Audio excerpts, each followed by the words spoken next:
Bonjour et bienvenue pour cette capsule de joie tournée le jour de Pâques. En, oui, on est le 12 avril, voilà, 12 avril 2020, le jour de Pâques. Je ne sais pas si les cloches sont passées chez vous. En tout cas, à Saint-Brieuc où j'habite, nous avons un temps magnifique. Donc, bonjour Marie-Noël. Bonjour Françoise, bonjour Clarisse, bonjour, bienvenue à tous et à toutes dans cette capsule de joie de Pâques. Oui, bonjour et bienvenue et merci, un grand merci pour votre fidélité. Bonjour Camélia. Oui, pardon, un grand merci pour votre fidélité. Oui, avec le soleil, en tout cas dans la région de Saint-Brieuc. Il y a un beau ciel bleu, donc déjà, c'est toujours agréable, c'est sûr. Bonjour Chantal. Bien, super, je vois que tout le monde ne fait pas la grasse mat le dimanche. Bonjour Martine. Eh bien écoutez, ce matin, la capsule de joie allait avec la roue de fortune. Alors vous voyez, je vous la montre.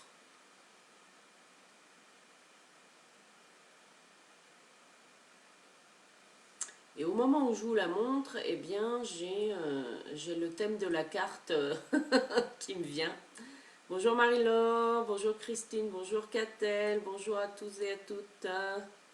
Bienvenue, bienvenue, on commence juste. Bonjour Marie-Christine. Hop. Donc oui, je disais que cette capsule de joie, oui, joyeuse Pâques. Cette capsule de joie, hop, voilà, je la mets comme ça. 10, c'est la roue de fortune, la 10e arcane du tarot.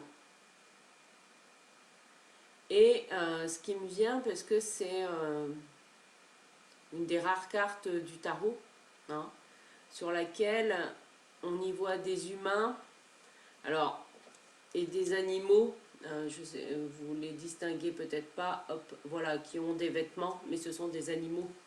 Alors il y a comme un, ouais, on ne sait pas trop si c'est comme un petit singe ou un, enfin, c'est la symbolique, on est bien d'accord. Les oiseaux chantent, oui, bonjour Charlie, oui, bonjour Christine. Un petit coucou de la Gauvenière, super. Ben, j'espère bien venir découvrir ton lieu, Christine. On en avait parlé dans les apéros du bonheur, de faire une fête à la Gauvenière avec les apéros du bonheur. Et ben, en vrai, et ben, oui, oui. Bonjour Lydia, bonjour Marie-Noël, oui, belle renaissance à tous. Alors, là, avec la 10 du tarot, la thématique qui me vient, c'est nous, comment dire, c'est l'être humain en fait dans la relation à son environnement en fait. Voilà. Euh, Parce que la roue du destin en fait implique une partie que nous ne maîtrisons pas. Alors après c'est un concept, certes, et vous avez le droit de ne pas être d'accord avec ce point de vue. Bonjour Sandrine. Et là, c'est ce qui me vient en fait comme thématique à partager avec vous dans cette capsule de joie. C'est comment dire, l'observation de l'homme, enfin de nous, en tant qu'être humain, dans la relation à notre environnement, c'est-à-dire dans la relation à la nature, oui, au monde, dans notre relation au monde animal, au monde végétal. Et comme il n'y a pas de hasard, en fait, hier soir, j'ai eu la chance de pouvoir regarder à partir de YouTube un film qui s'appelle Shaman, qui a été réalisé par Bar Tabas, et qui l'initiation au chamanisme, l'initiation au chamanisme d'un homme malgré lui, enfin, après on parle de destinée, Et en fait, bonjour Dominique, comment dire, l'énergie que j'ai là ce matin pour la route fortune correspond tout à fait à ça. L'implication en fait de la place de l'être humain dans la nature. Et en fait, l'histoire de ce film, qui est magnifique, eh bien, raconte l'histoire de deux prisonniers dans des camps de travaux forcés, hein, alors ça doit être en Russie ou en Biélorussie, enfin, en tout cas dans des pays où il fait très froid. Et il y a deux hommes qui sympathisent, donc un lui est originaire voilà, de ce pays, et puis un autre plus d'origine euh, et, et en fait, donc il y a un jeune homme et un homme un peu plus âgé, et le jeune homme a un don pour le violon, et donc il joue de temps en temps du violon le soir dans les baraques de confinement, ce qui apporte un peu de joie à ces hommes qui travaillent dans le froid toute la journée, etc. Donc la vie pas très drôle. Et en fait, l'homme qui est d'origine mongole, voilà, et qui est lié d'amitié avec ce jeune homme, eh bien, lui propose de s'échapper, qui s'échappent tous les deux, grâce aux chevaux sauvages qui viennent brouter là pas loin d'un point où, en tant que prisonniers, ils sont censés aller remplir des bidons d'eau, etc. Et que pour faire ça, eh bien, ils ne sont pas surveillés pour aller faire cette tâche-là, mais il y a quand même des gardes et des chiens pas loin, etc. Donc en fait, ils s'échappent tous les deux, voilà. Mais il se trouve que ils sont poursuivis par les gardes, etc. Et donc le vieux chaman meurt en parlant pour la première fois à ce jeune homme des esprits de la nature et du vivant, hein, puisque c'est ce chaman qui, avant de mourir, a apprivoisé, alors dans le film c'est comme ça, hein, a apprivoisé en 5 secondes 2 chevaux sauvages auxquels ils passent des licoles et hop, ils peuvent s'échapper. Et en fait, ce jeune homme va donc se retrouver tout seul, hein, avec 2 chevaux dans la taïga. Hein, donc, alors, les paysages sont magnifiques, mais quand il y a 50 cm de neige, moi qui suis frileuse, j'avais froid pour lui. Et, et ben, il va se laisser guider, hein, par le cheval. Voilà, le cheval va l'emmener dans différents lieux. Enfin voilà, il va vivre différentes expériences, hein, initiatiques. Et lui, son objectif, en fait, c'est de retourner à Moscou, d'où il est originaire. Euh, et en fait, eh bien, le contact qu'il vit avec la nature, ben, il est souvent seul, hein, même s'il va croiser sur sa route des tribus mongoles, voilà, qui voyagent, hein, qui se déplacent tout le temps, qui sont nomades, etc. Et on voit sur la fin du film, donc il revient entre guillemets à ce qu'on appellerait une vie normale, hein, dans une ville justement, et non pas dans la nature, parce qu'il a vendu le cheval, etc. Et là, il y a un déclic en lui, hein, en tout cas, qui fait que, au final, il retourne dans la nature, parce que, en tout cas, parce que ça fait sens pour lui, on est bien d'accord, hein. Alors que,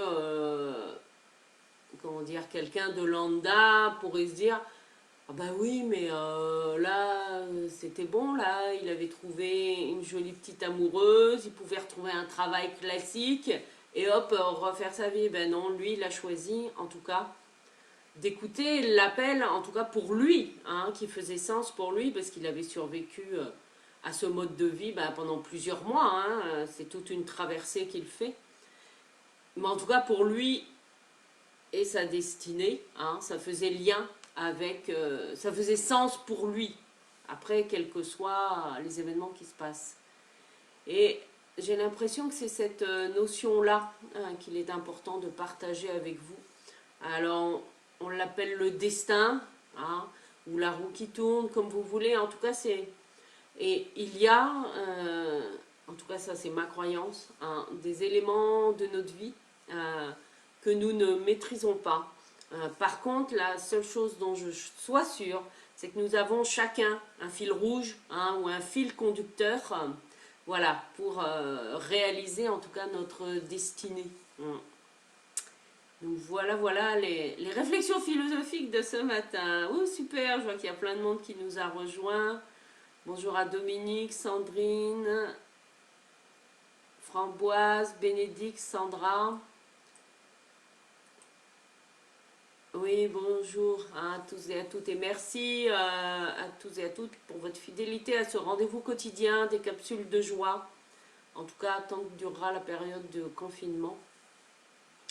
Après, je verrai si je les transforme ou pas. Oui, le chemin de vie. Alors, chemin de vie, oui, on peut, comment dire, la roue de fortune, oui, peut amener cette notion de, effectivement, nous avons tous un cheminement ou une carte routière, voilà.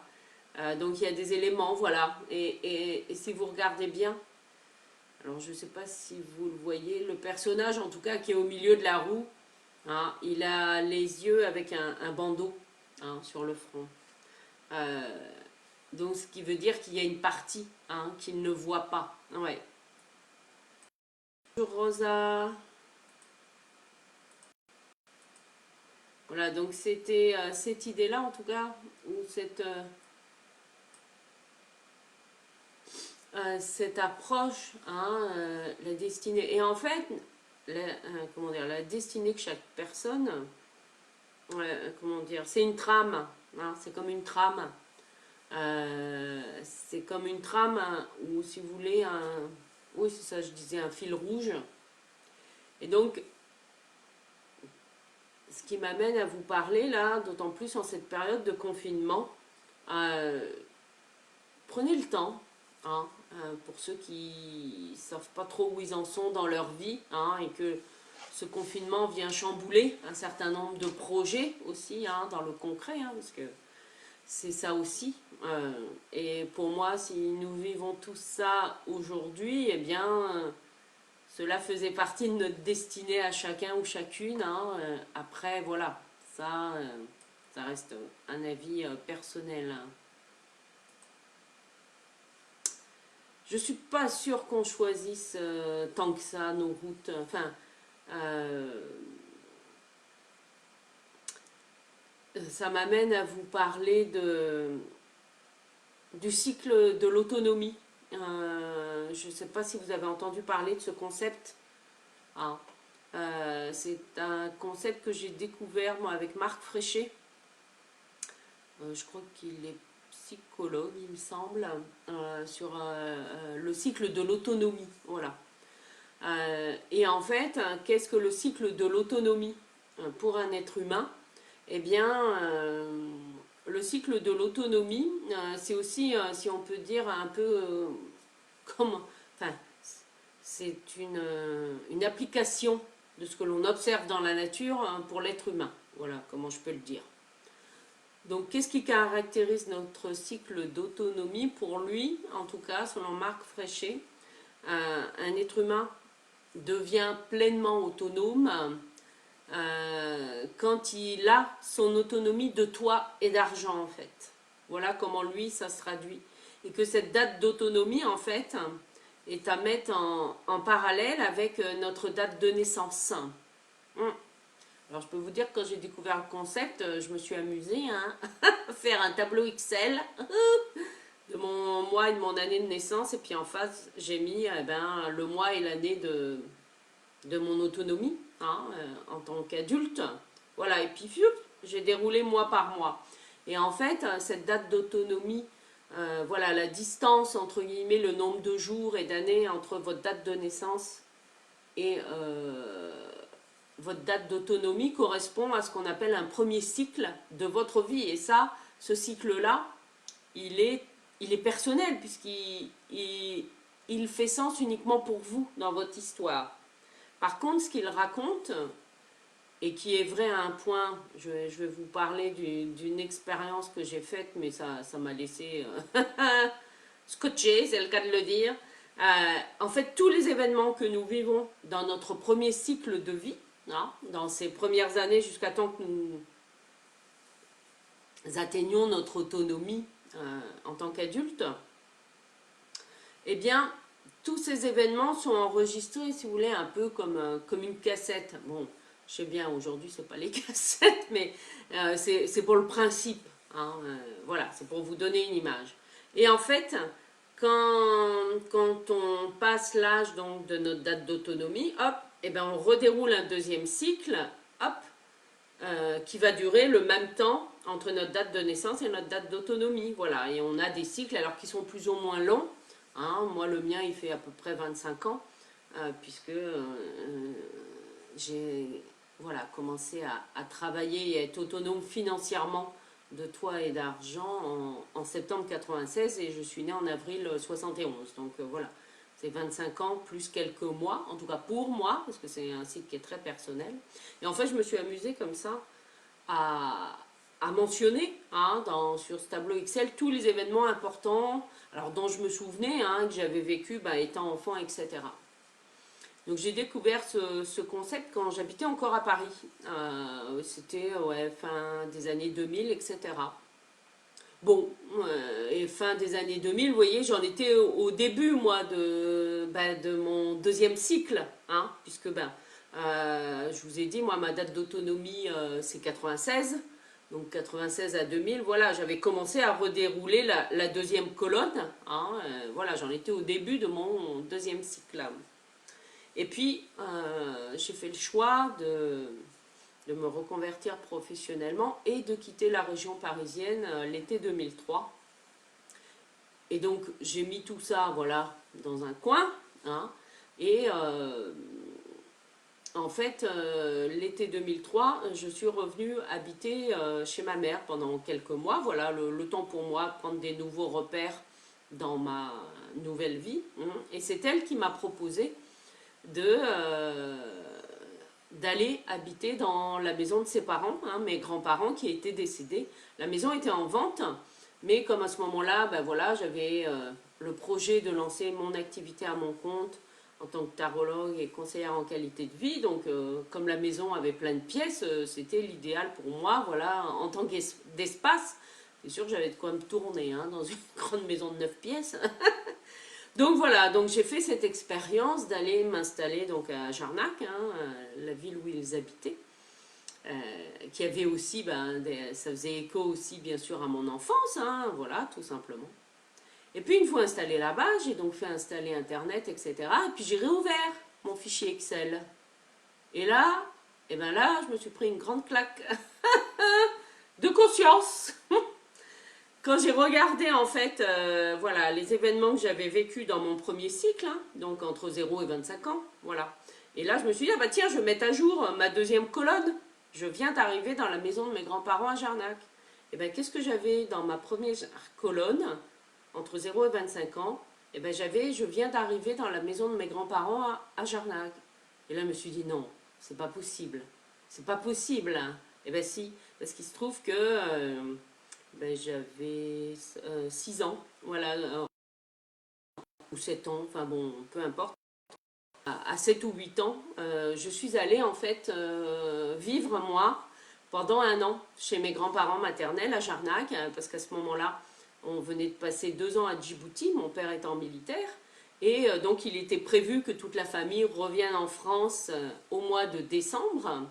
Et qui dit revenir en France au mois de décembre signifiait, hein, moi à ce moment-là, c'est mon CP que j'allais faire, et mon frère qui avait 3 ans de plus, CP, CE1, CE2, ça devait être le CM1, enfin bon.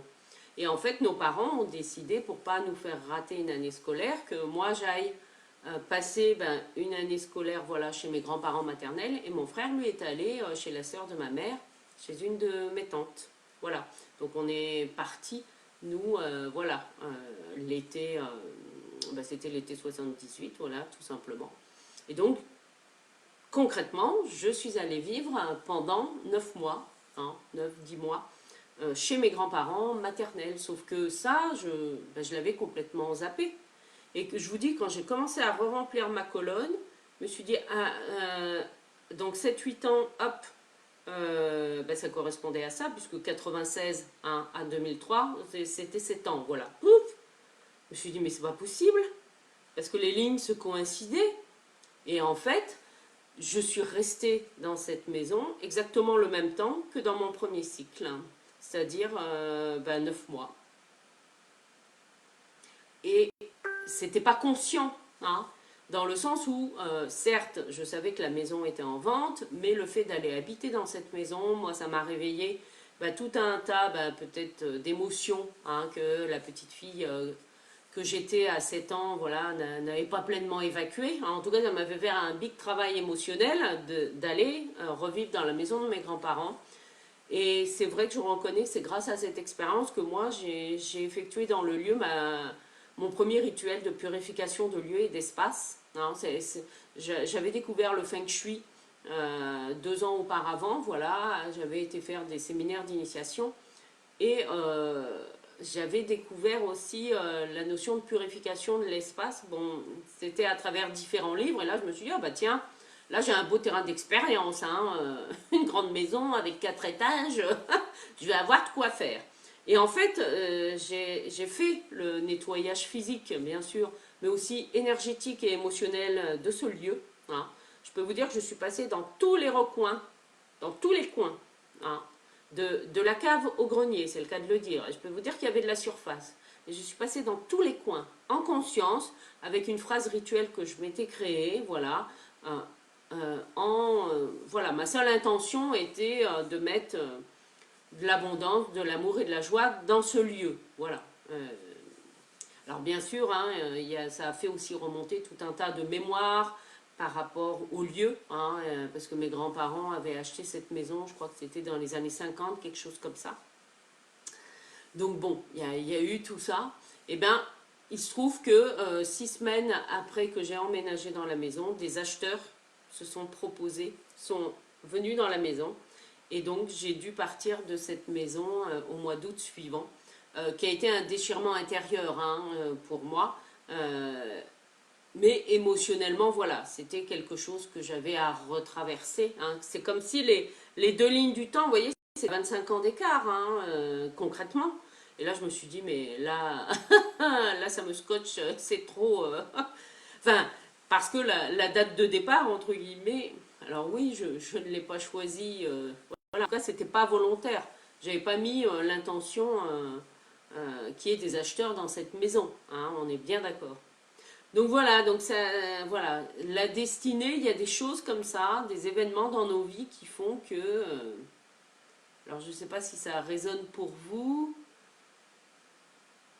Alors François, ce qui nous dit que Philippe, astrophysicien qui parle de la physique quantique, parle du chemin de vie. Ah, très intéressant, ben oui, hein, ça peut être ça.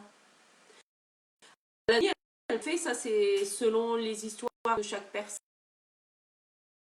Il y a aussi un certain nombre de femmes, et oui, pour lesquelles, en fait, leur date d'autonomie correspondait à la date du mariage. Parce que jusqu'à temps qu'elles se marient, elles vivaient encore chez leurs parents et étaient dépendantes financièrement de leurs parents. Et à partir du moment où elles se marient, hop, elles vont habiter avec leur mari. Et entre guillemets, pour un certain nombre de femmes en tout cas, hein, c'est le mari qui subvient à leurs besoins. Ou elles peuvent avoir ensuite une autonomie financière. C'est les deux, hein, en tant qu'être humain. C'est l'autonomie de toi et d'argent, oui, qui est vraiment importante. Et qui, là, voilà. Ça peut aussi nous donner des indications quand dans notre vie, voilà, quand nous arrivons, voilà, après ça dépend de l'âge que vous avez, hein, mesdames, hein, et messieurs, voilà, hein, il y en a certains, la date d'autonomie, ça peut être plus jeune. Hein. Après, voilà, c'est selon les histoires de chacun. Qu'est-ce que je voulais dire Tac, tac, tac. Camélia qui demande, c'est le moment où on finance nos études et le logement. Eh bien, ça dépend. Voilà. Si c'est vous qui travaillez, qui avez travaillé voilà, pour vous payer vos études, tout ça, et que vos parents ne vous aidaient pas financièrement, à ce moment-là, oui. Votre date d'autonomie, c'est la date à laquelle vous avez voilà, commencé à travailler. À partir du moment où c'est vous qui assurez votre gîte, ouais. Et l'autonomie d'argent. Financement seul, pas forcément, parce que comme je viens de le dire, en fait, on ne dépend plus financièrement de ses parents. Mais après, selon les situations, vous pouvez dépendre financièrement d'un mari ou d'une femme. Enfin, après, voilà, ça dépend des circonstances. Hein, ou peut-être que, je ne sais pas, il y a des cas aussi où à la majorité, les personnes ont accès à une certaine somme d'argent pour réaliser leur projet, enfin, suite à des placements, bon, voilà, puis à partir de ce moment-là, ils font leur projet. La date d'autonomie, en fait, elle est personnelle à chacun, en fait. Alors, Martine, qui nous partage depuis 90, je travaille dans la santé, j'ai l'impression que mon destin est d'aider les autres dans ma vie professionnelle et perso. Oui, pas toujours. Mais oui, ça après, c'est aussi quelque chose qui fait partie de soi, hein. Et notamment dans l'aide aux autres, et je suis bien placée pour le savoir, l'important étant, comment dire, eh bien de ne pas aller, d'être attentive aussi à soi, hein, attentif et attentive à soi, et de ne pas aller jusqu'à se sacrifier soi-même pour sauver l'autre, hein, parce que dans l'aide aux autres, il y a souvent, hein, entre guillemets, le côté sauveur, que de toute façon, en tant que professionnels dans l'aide, nous expérimentons tous, nous l'expérimentons tous à un moment donné. Et bien oui, ça fait partie de l'apprentissage. Hein. Et oui, j'ai voulu sauver des membres de ma famille, j'ai même voulu sauver mon ex-mari, ben oui, bien sûr. Hein. Alors, ce sont des cycles de Saturne. Alors, Saturne, je sais, a un cycle, il me semble, de 29 ans. Alors après, oui, dans la symbolique, on peut relier par rapport à ça, en fait. Alors, bonjour François, bonjour Bernard. Donc nous sommes ce matin avec la capsule de joie qui parle du destin, hein, et des cycles de vie, en tout cas le cycle de l'autonomie. Alors après, je m'en suis détachée.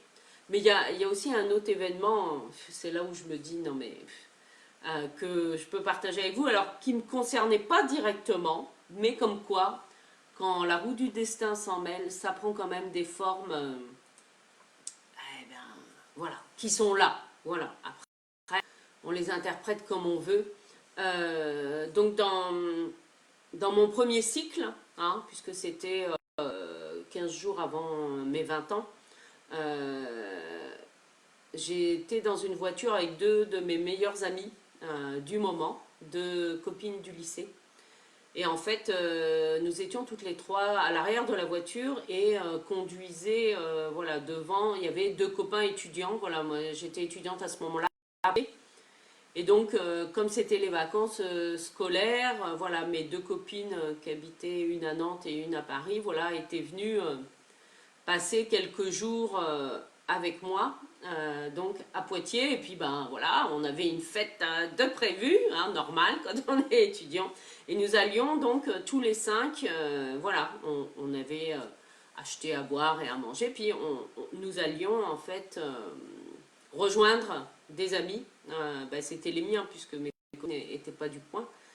Voilà. Et en fait, en allant rejoindre des immeubles, nous avons eu un grave accident de voiture qui heureusement, je dirais, comment dire, ben voilà, n'a pas fait de mort. Il y a eu quelques séquelles physiques mais qui ont pu être réparées, puisqu'en fait, une de mes amies qui était à l'arrière, en fait, on était toutes les trois, moi j'étais à gauche, Agnès était au milieu, Nadia était à droite, et en fait l'impact a eu lieu sur la droite.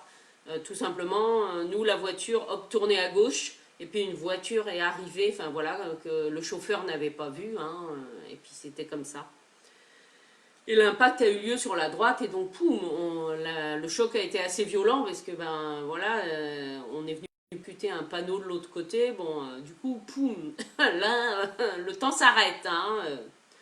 Le temps s'arrête, surtout que on a tous pu sortir de la voiture, sauf mon amie Nadia qui nous disait qu'elle pouvait plus bouger les jambes. Et là, je me suis dit oula, oula, grosse panique à bord. Enfin, vous voyez. Et puis bon, heureusement, quand les pompiers sont arrivés, ils nous ont un peu rassurés. Et puis bon, c'est elle qui a été transportée, ben, en urgence la première, bien sûr, hein, parce que bon, même si moi j'avais un petit peu mal à ma cheville et tout ça, bon, ça allait quoi. Enfin. Sauf que effectivement, quand on est arrivé à l'hôpital et que on m'a demandé le nom de mon médecin traitant, là, mon cerveau, il a fait blackout. Enfin, je me souvenais pas de son nom. Enfin, bon, ça c'est des détails, hein, puisque ils avaient pris en charge à l'hôpital, ben, ma meilleure amie, voilà, qui avait donc fracture de la hanche et qui a dû être hospitalisée, qui n'était pas transportable, et donc qui a dû hospitaliser donc, pendant plusieurs mois.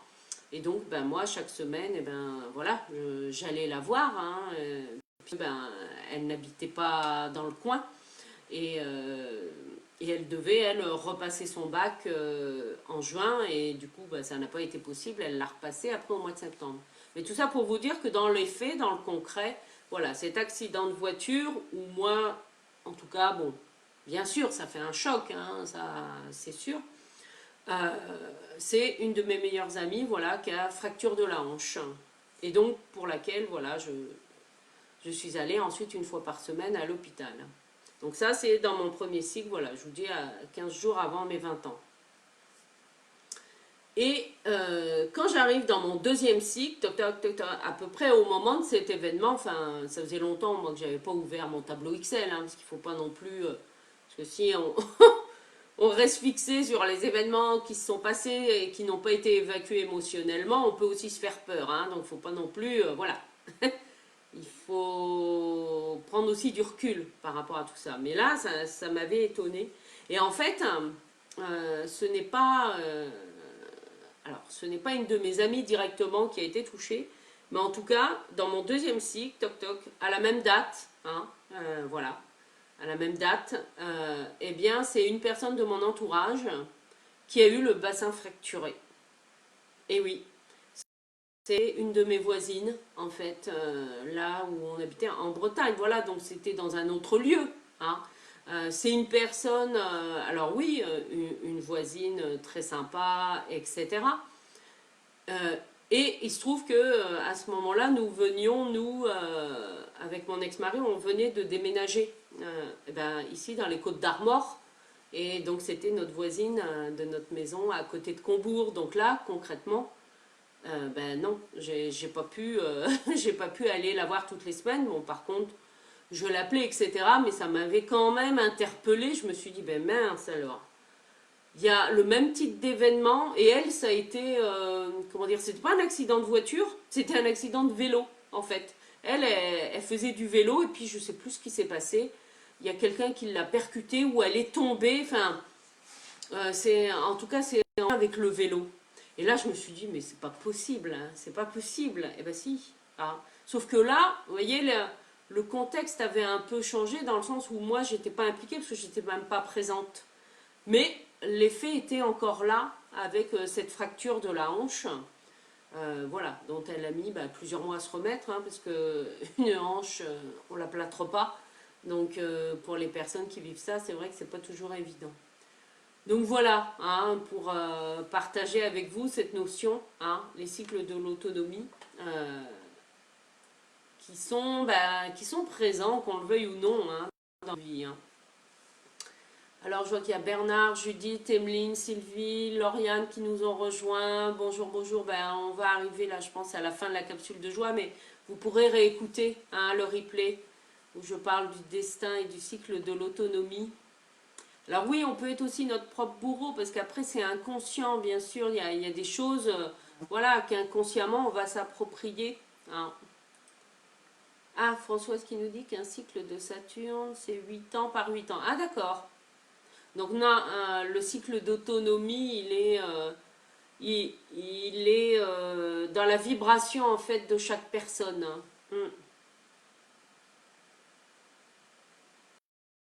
Saturne est représenté par la papesse dans le tarot.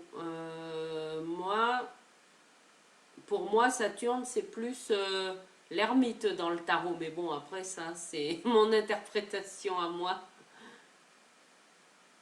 Alors, bonjour Christine, tableau XL, oui, tu me feras toujours sourire. Moi, me racontant des histoires douloureuses et difficiles. Bah, après, si je peux vous en parler comme ça aujourd'hui avec aisance, c'est parce que ces histoires-là, je les ai transformées émotionnellement.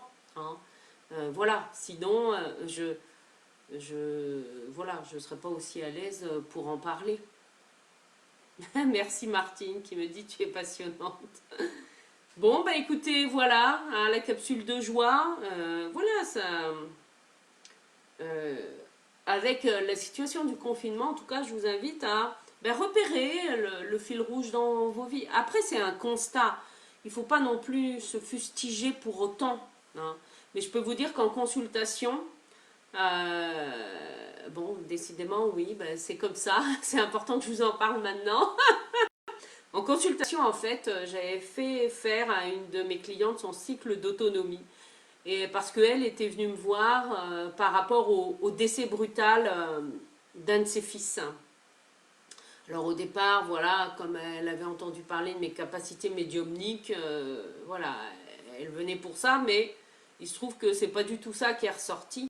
C'était plus l'émotion liée à la perte de son enfant, hein, tout simplement. Et puis là, mon intuition, voilà, m'a donné l'information, parce que je ne le fais pas faire systématiquement, hein, à mes clients et à mes clientes. Mais là, mon intuition me disait d'aller sur ce fameux cycle d'autonomie. Donc, je l'ai établi avec elle, hein, son cycle à elle, bien sûr, et on a déroulé.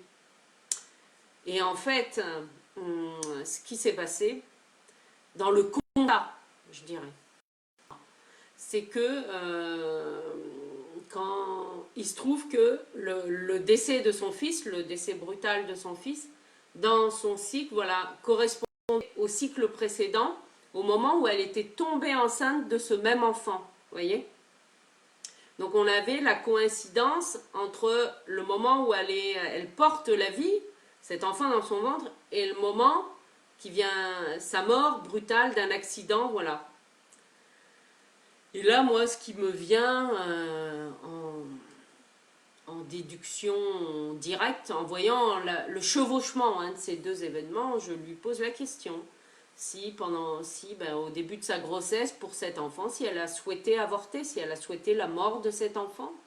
Et là, elle se met à pleurer, hein, parce que effectivement, j'avais vu juste dans cette vibration. Alors après, elle commençait à me dire oui, mais alors c'est de ma faute s'il est mort, etc. J'ai dit pop, pop, pop, pop. Non, hein. Mais il y a eu en tout cas cette prise de conscience que, et c'est là où je l'ai aidée, hein, à traverser émotionnellement. Oui, elle avait souhaité avorter de cet enfant, mais ça n'avait pas abouti, hein, puisque son fils était né, etc. Puis avait vécu, oui, parce qu'il devait avoir, je crois, une vingtaine d'années. Mais voilà, après peu importe, comme je lui dis, non, il ne faut pas non plus vous accuser de tout et de rien. Là, c'était pour prendre conscience des choses, hein. Et ce qui est important, et c'est ça que ce cycle de l'autonomie, c'est un moyen de nous faire prendre conscience de ce qui vient résonner, voilà, dans les vibrations. Parce qu'à partir du moment où l'émotion, hein, reliée à tous ces événements-là, des premiers cycles, à partir du moment où ces émotions ont été transformées, ensuite dans les cycles suivants, il n'y a plus d'événements qui viennent entrer en résonance, hein. Vous voyez, c'est un peu comme une cassette émotionnelle qui est enregistrée dans notre ADN et qui vient, hop, voilà, se répéter, se répéter. Voilà, voilà.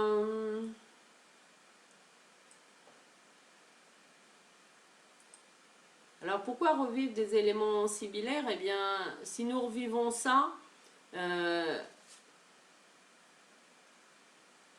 avec la roue de fortune, c'est pour... il y a aussi la notion de répétition, hein.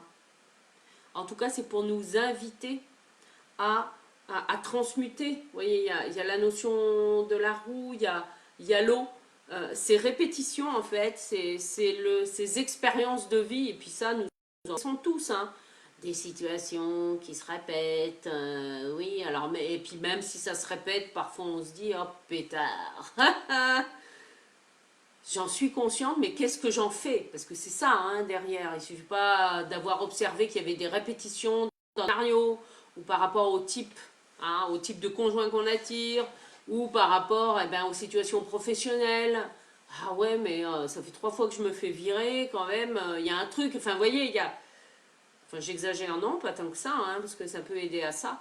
En fait, les répétitions de ces expériences de vie sont là pour nous inviter, en tout cas, à aller, à évacuer émotionnellement ces expériences et à transmuter ces émotions pour pouvoir grandir et évoluer. En tout cas, c'est mon point de vue, hein, parce que pour moi, il n'y a pas de hasard.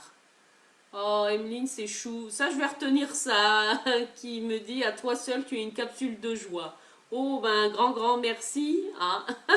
Et un grand merci à vous tous et à vous toutes, hein, qui êtes fidèles à ce rendez-vous tous les matins à 9h30. En tout cas, tant que durera le confinement. Après, je verrai comment je les transforme. Ça, ça va être mignon. Au revoir, Sandrine, oui. Alors, peut y avoir des causes liées aux ancêtres ou à soi? Mais bien sûr, de toute façon, biologiquement, qu'on le veuille ou non, il y a une réalité biologique. C'est tous constitués 50% de l'ADN d'une femme, 50% de l'ADN d'un homme. Voilà. Aujourd'hui, l'humanité, ça c'est la réalité. Voilà. Après qu'ensuite ce soit pas nos parents biologiques qui nous élèvent, etc. Voilà, ça c'est autre chose. Mais dans notre physiologie, dans notre corps, voilà. Et comment dire, quel est notre premier sport de conscience et d'évolution? Ben, c'est notre corps quand même, c'est notre corps physique. Hein. Et il ne faut pas oublier que cet ADN qui nous est et qui va constituer notre essence, l'essence de qui nous sommes, eh ben l'ADN de notre mère, il vient à 50% de l'ADN de la grand-mère et 50% de l'ADN du grand-père. Voilà, et ainsi de suite. Donc forcément, il y a du transgénérationnel dans l'ADN parce que c'est l'ADN qui transmet. Alors il n'y a pas que ça, on est bien d'accord. Mais il y a aussi la transmutation. Hein, je ne sais pas si... il y a aussi des études qui ont été faites où ils se sont rendus compte eh bien, que des personnes qui arrivent à transmuter leurs émotions, eh bien l'ADN derrière, ça pouvait aussi changer l'ADN. Et oui, et les mutations, entre guillemets, peuvent se faire dans un sens comme dans l'autre. C'est-à-dire que des personnes, nous sommes tous porteurs de gènes, hein, parce que c'est la constitution même hein, de l'ADN. Sauf que, allez savoir pourquoi, il y a certaines personnes qui, même si elles portent le gène d'une maladie orpheline, qui ne vont jamais l'exprimer. Voilà. Et puis il y a d'autres, et ben hop. Alors, est-ce que, oui, il y a des facteurs d'épigénétique, hein, aussi, en dehors de... Il y a la transmission, comment dire, génétique, ça c'est du réel, c'est du concret. Hein. Et puis après, il y a aussi toute la transmission, comment dire, alors, énergétique, culturelle, etc. Il y a d'autres facteurs aussi hein, qui vont ensuite entrer en ligne de compte. Mais même, vous prenez des jumeaux hein, qui ont un patrimoine génétique semblable, alors pas à 100%, hein, puisque chaque personne est unique. Hein, où on peut se dire, bah, les deux ont été en même temps dans le ventre de la mère, les deux vont avoir, voilà, on prend une famille traditionnelle, même des jumeaux qui sont pourtant très physiologiquement, hein, eh bien, ne vont pas avoir les mêmes ressentis, même s'ils sont élevés par les mêmes parents, et heureusement. Hein. Voilà, il y en a un pour qui, ben, je sais pas, le fait d'être grondé, voilà, parce que il a fait une bêtise, et ben, il y en a un qui va pleurer, et puis l'autre qui va défier ses parents. Enfin, vous voyez, c'est pour vous donner un exemple. Hein. Parce que nous sommes tous uniques. Alors, je ne sais pas si ça répond à votre question. Martine qui nous partage. Une amie a enterré sa jeune fille Julie le jour de son propre anniversaire. Ah oui.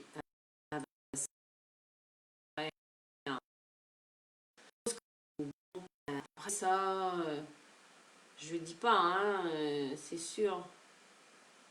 Bernard qui nous dit la question du destin est bel et bien d'actualité. Bise, oui, bise Bernard. Oui. Mais pour moi, d'ailleurs, j'avais dans l'idée de faire un apéro du bonheur, voilà, pour remercier, non pas des métiers, mais remercier en fait toute cette crise sanitaire et toutes les prises de conscience qu'elle nous invite à avoir hein, dans nos vies. Oui, merci à vous tous. Hein. Bernard, répétition, oui, c'est vrai, mais parfois on peut en être conscient intellectuellement et elle n'est pas intégrée après. Comment dire? Ce n'est ni bon ni mauvais en soi, cette répétition. C'est comme tout. Tout dépend de ce que nous en faisons.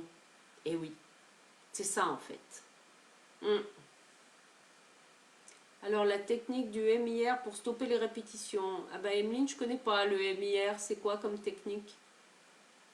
Marie-Laure, merci pour ces informations. Ça m'apporte énormément, bien que j'ai transmuté beaucoup de choses. Ah ben oui, après, ben voilà, nous avançons. Hein. Comme un rêve qui nous invite à nous éveiller. Oui, parfois ça peut faire ça. Hein. Une personne qui a un chemin de vie. Ça après, pour moi, comment dire, euh,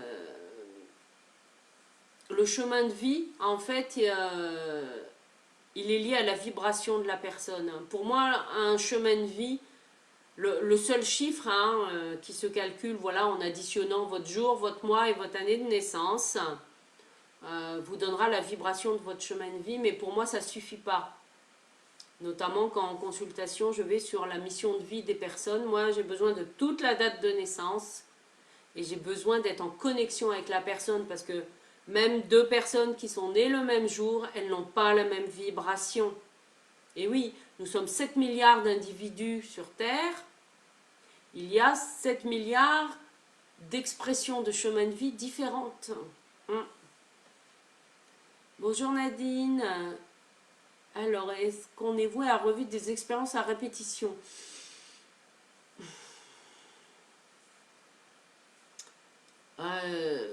Il faut le prendre comme ce sont des expériences qui se présentent à nous.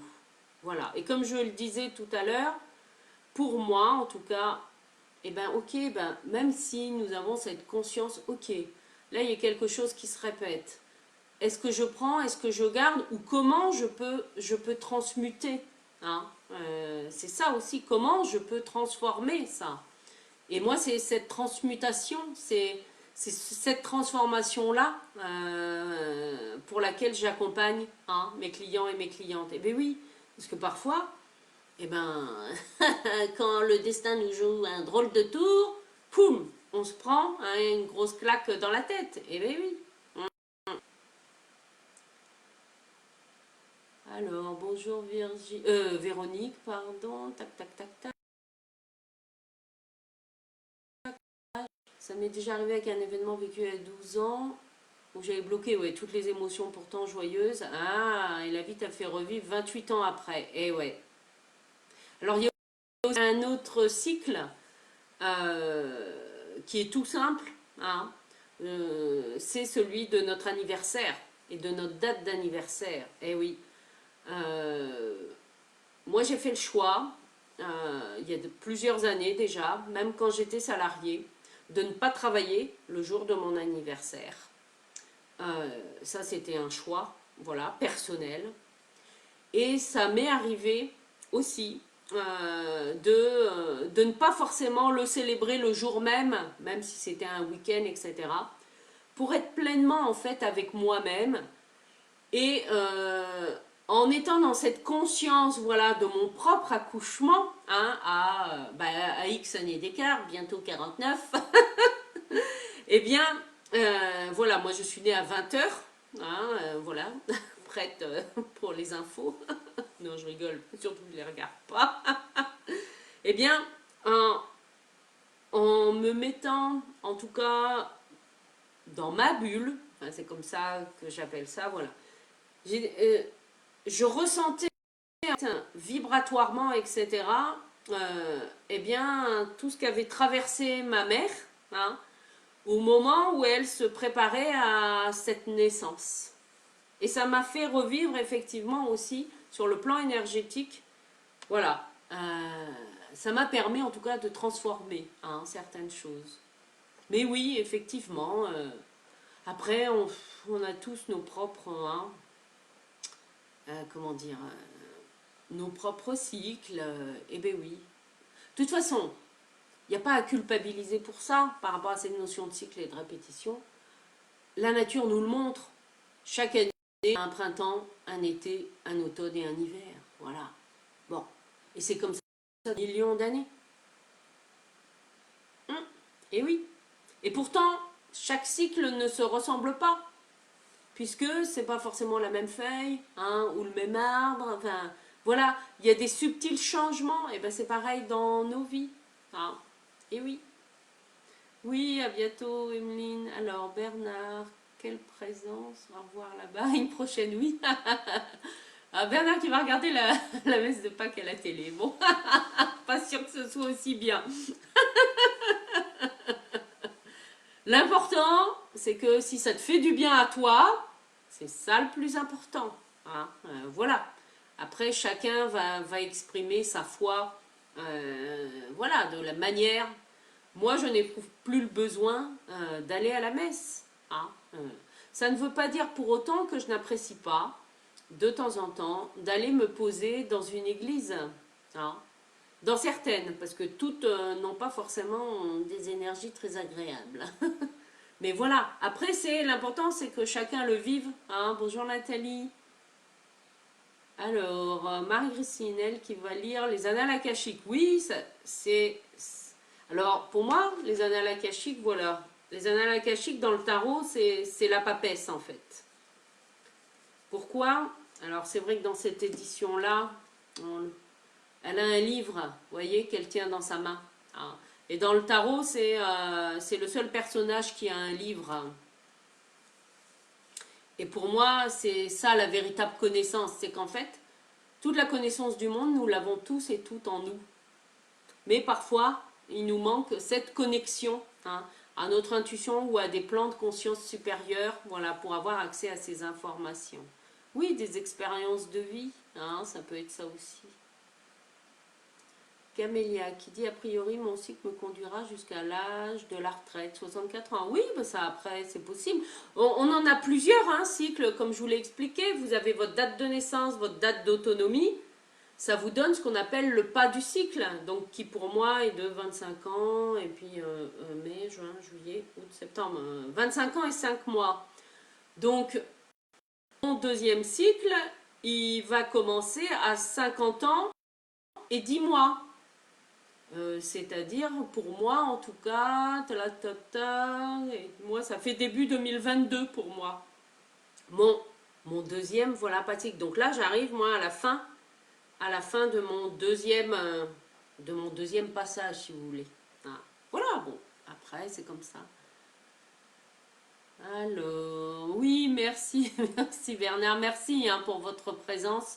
Sans qui ces capsules de joie ne seraient pas aussi riches. Ah, aussi, ben oui, parce que vous m'inspirez aussi. Ah, Martine qui nous dit que Patrick Bruel sera à 17 h en live sur Facebook. Ben oui, c'est vrai que c'est un chanteur que j'aime bien. Ah oui, merci pour l'info. J'ai eu la chance d'ailleurs ben, de le voir en concert. Hein, et ben oui, il est encore plus beau.